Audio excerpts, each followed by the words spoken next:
அண்டம் முழுதும் ஒன்றினுள் அடக்கம். அதுவே ஆனைமுகமெனும் ஓங்கார விளக்கம். சுழலும் கோள்கள் அவன் சொல் கேட்கும்.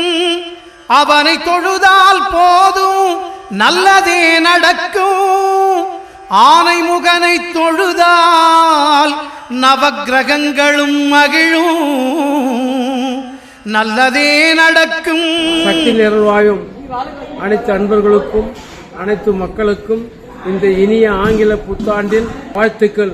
வாழ்க வளமுடன், நீண்ட புகழும் நிலைத்த பேரும் நோயற்ற வாழும் குறையற்ற செல்லும் எல்லா வளங்களும் பெற்று சக்தி விநாயகர்களை அருள் பெற்று நீங்கள் நல்ல முறையில் வளர எல்லா வல்ல இறைவன் உங்களுக்கு அருள் புரிவாராக.